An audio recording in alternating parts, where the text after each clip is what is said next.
it is time to sanitize the planet. I have ordered the start of offensive operations into a deep alien infestation. I have tossed Drake's mercenaries to Dr. Cassandra and moved them to the front. That should give her something to write about in those government reports. Also, we have advanced weapon crates being brought down from orbit. I think that I'll have Drake pay to the army for using them. Damn that meddling witch. We're going to need some bigger guns if we leave a charge. You should make some shotguns for your squad.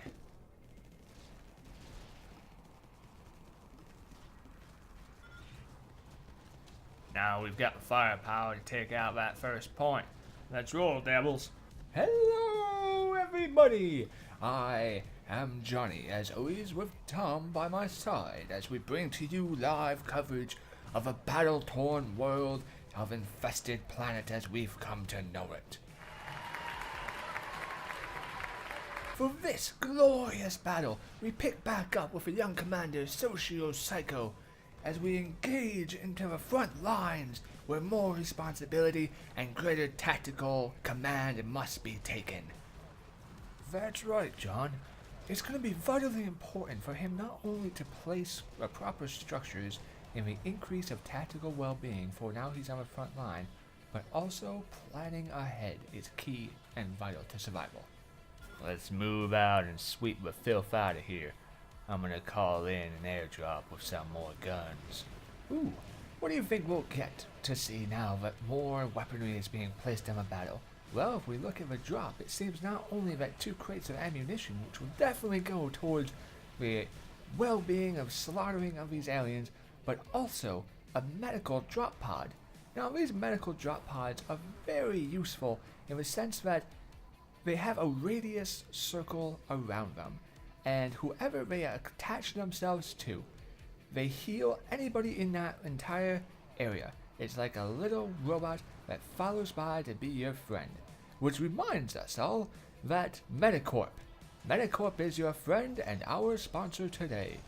And you know how they always say, Tom, feel free to donate your body to their laboratories, because if you don't allow them to experiment on you, the enemy will experiment on you anyways. Now, Johnny, as we look to the battlefield itself, it would seem that he's placing a turret at a very close proximity to the enemy base itself. This could pan out to be a devastating decision to make, or it could be genius.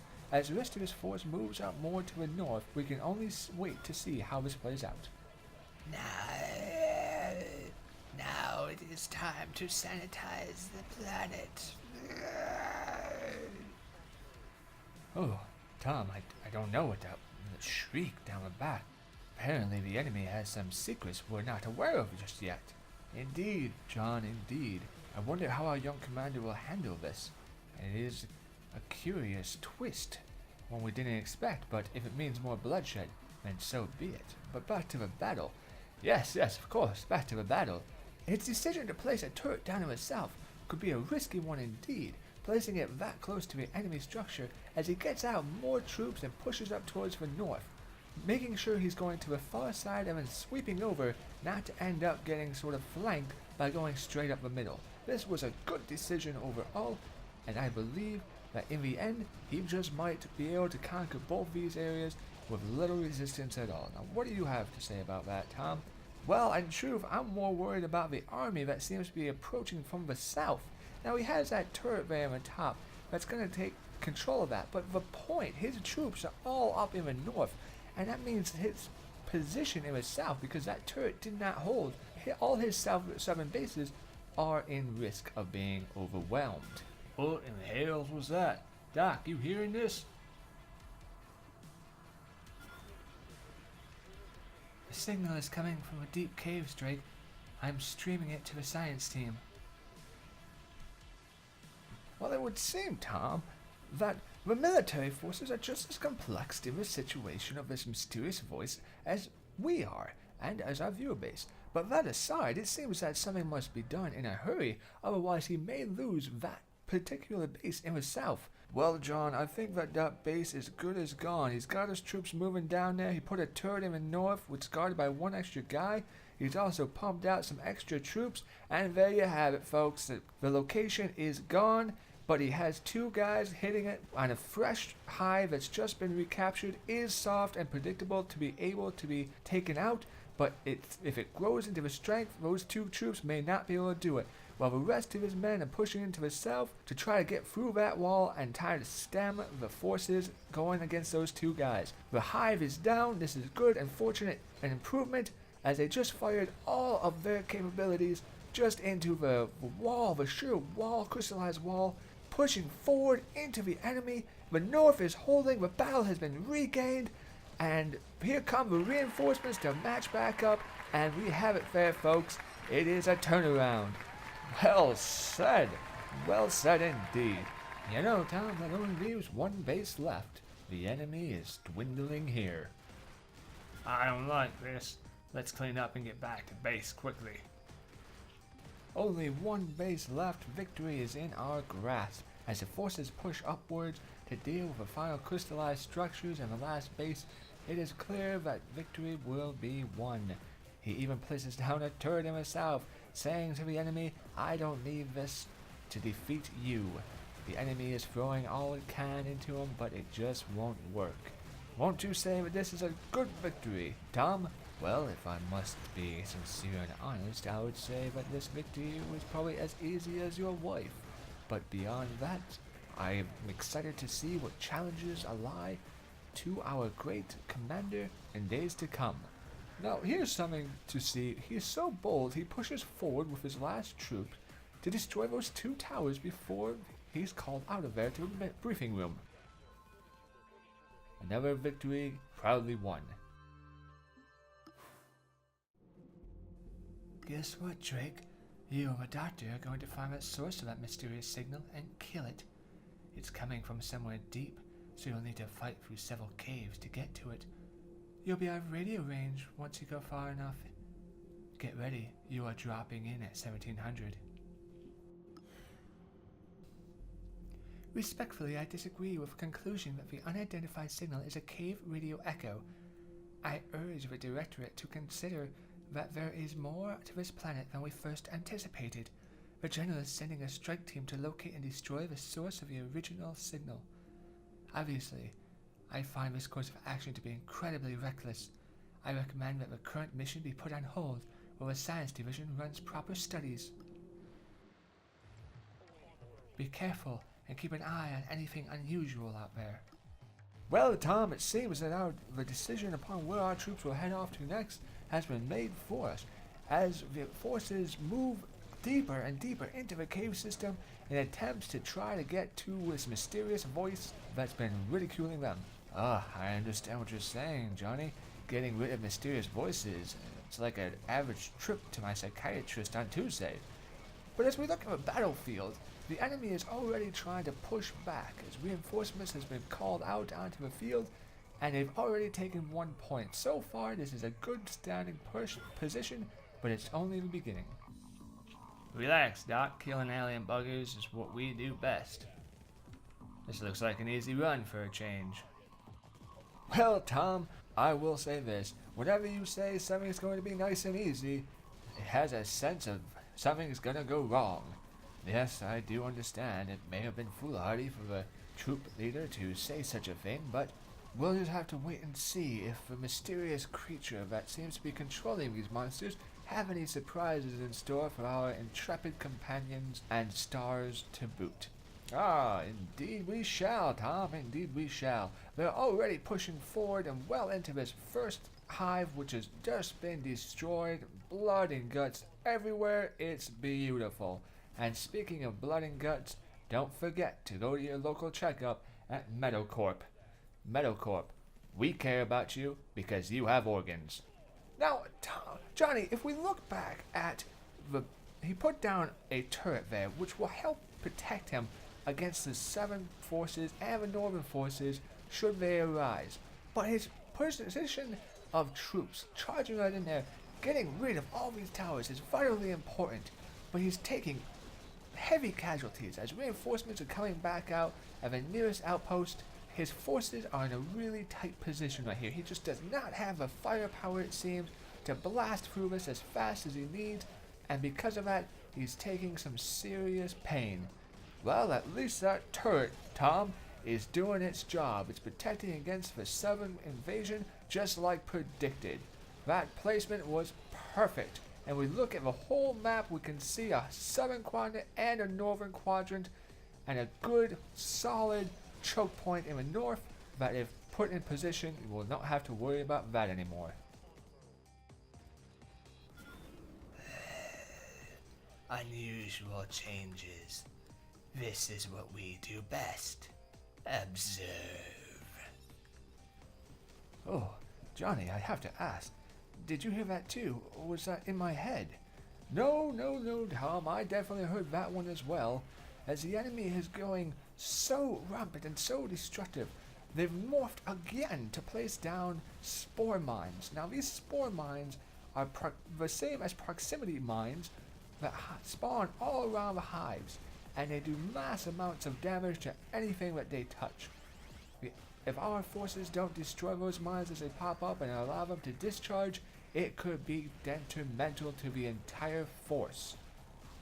And yet again, another hive bravely conquered by our forces as they're moving down even more. Damn it, had to open my big mouth, didn't I? Looks like the hives are growing mines now. Doc, you eggheads reading this? One thing you do have to keep in mind there, Tom, is the fact that those mines, you can't just run right into them all willy-nilly. Oh, look at me, I'm going to run for the field of landmines. No, you'll go boom, boom, boom, dead. That's just not going to work out. Johnny, the mines do slow down an enemy army quite well. And if you're not careful and you're not cautious, they will just tear you apart. As we see here, he's upgraded 2 more of his soldiers into shotguns.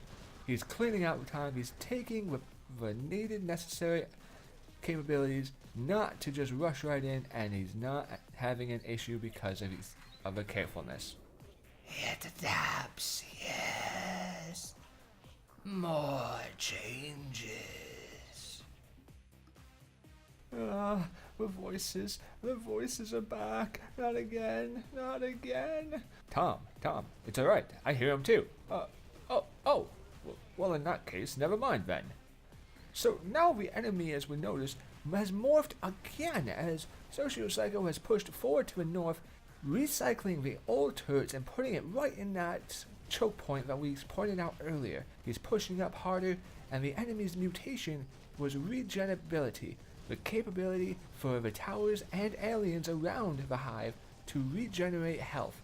Now this could definitely be problematic in the right circumstances, but given the amount of firepower he's putting down and killing the enemy, don't see this being too much of an issue. The south is well protected. There's no way he can get an invasion force through those turrets, and yet again, another point taken. Drake, I'm reading that the hives are starting to heal themselves. The aliens are mutating at a rapid rate. You know, Tom, when I think about all this death and blood and all the landmines on the map, it reminds me of my last checkup and how my prostate was acting up. And talking about going about checkups, remember next time you go to get your checkup done, that you sign your release papers for your limbs. Because at Medicorp, our beloved sponsors today, remember, at Medicorp, your limbs are worth more detached than attached. Think about your loved ones. Fascinating. It teaches us much. More adaptations. Come, find us in the depths.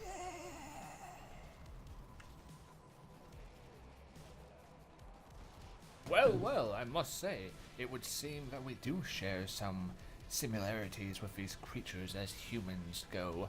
The desire to continue to grow and expand upon the knowledge base only fermented and advanced even further throughout the trials of war and death. Millions die so technology and curiosity, evolution and power can be continued to grow. It seems that we are very similar in this area. I would agree, John. And it seems that the enemy has not only invited us deeper into the realm of unknown, a certain trap almost. their desire to grow and learn, with their hunger and insatiable ability to kill and multiply so fast, is a bit worrying. Now we've taken another point here, but the enemy has morphed an ability called Counter Strike. The Counter Attack, my mistake. Counter Attack offers and increases speed for a small duration of all the new troops that are spawned after one of their command centers fall. Now, on its own, in this sort of situation, it's not a big deal. But in a situation where you have a influx of troops moving already to a certain location that doesn't have a lot of firepower, backed up with a bunch more reinforcements, it can definitely clog the highway, making an area that would have been safe and secure before completely overrun. And there you have it, folks. Another victory, well done, with limited casualties. And the money rolling in is quite beautiful, I must say so myself. It seems like now would be a good time for him to be able to spend some of that hard-earned money in the capability to store, to buy upgrades to better strengthen your military position. Now when we look at the shop itself, and we see medical pods heal your Marines and buildings, saving them from death. These structures are towered behind the Marines team, providing mobile regeneration for little medical pods. Bunkers are 3 structures that are automatically constructed over capture points. Bunkers heal nearby soldiers and structures, gives more time to defend points. Devils, the general's sending us in to rattle the aliens. Cage a bit. We're doing hit and run missions just to shake things up and see what falls out. Don't bother holding land, just slash, burn, and get out. Oh, and we're getting paid for killing stuff. Now is the time to let out some steam. Stomp lots of alien hives and do it quick. The evac chopper will be back for you in no time. Y'all might have noticed that we're getting pretty closer to the front line lately. Command has seen it fit to put us on the front lines to see what the alien bastards have coming up for everybody. Can't say it's a comfy spot to be in, but we're getting paid more these days as an upside. Speaking of which, don't get comfy with the eggheads hanging around the place. We might be into some spooky alien crap now, but we're here for cold hard cash. The science, you know. If Dr. Cassandra gives you any trouble, you just send her my way. We're short on time, squad. Kill all you can before the clock runs out. Bonus pay for wiping the area completely clean. Now, Tom, many of our viewers may be wondering out there exactly what are these timed missions that we have accepted so brazenly. Well, Johnny, I must say that that's what these timed missions do. They're usually in reaction to the enemy force setting up a camp in response to the military pushing through. See, the military will attack a certain area, they'll cause a lot of damage and uproar, and the enemy ally will call in reinforcements in other areas throughout the world in strategic location to counterattack. Now, getting rid of these forces in a timely manner allow the military to keep pushing forward without any issues. Failure at this rate would allow the hampering of our forces on the planet invasion scale, which cannot be allowed. And as you've seen here, SocioPsycho has been pushing forward. His army has been growing vastly. He's got shotgun troops out for greater effect. He's got, the first thing he did was pop out a medical bot to heal up all his units so he could just keep pushing right through it.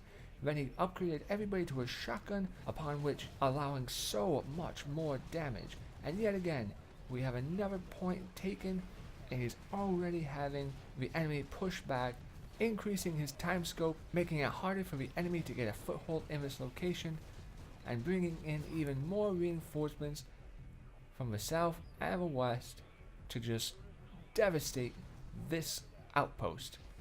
Grabbing up the resources and bringing him back to base will give him even more BP, which will allow him to upgrade or call out even more troops before he goes into a final push of the last few areas. And there you have it, ladies and gentlemen, even more troops on the battlefield against the 2 hives. The BP scraps into a full unit preparation before he marches on westward to take on the final battle and destroy the enemy in their own territory. Yes, sir.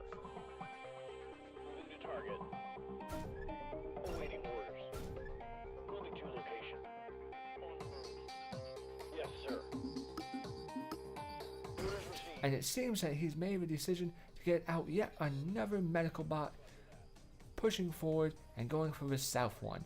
Now, the south one used to be actually a human outpost, because they have taken over, infested if you would, a turret structure. We dream new toxins. Synapse grow stronger. Observe together. Well, that certainly was creepy now, wasn't it? It would seem that Hive Spit is a new upgrade from the enemy, allowing increased damage from the defensive structures. But SocioPsycho is not worried about this, as he immediately pops out a bunch of healing bots, really pushing on that healing. As you can look at the health meters of the troops, it went from stagnating towards death to full on attack. These automated turrets that the enemy has are being taken out with great precision, not allowing the once fortified area of human structures to be used against us. And there you have it, ladies and gentlemen, a grand victory in record time, and plenty of lovely money to boot.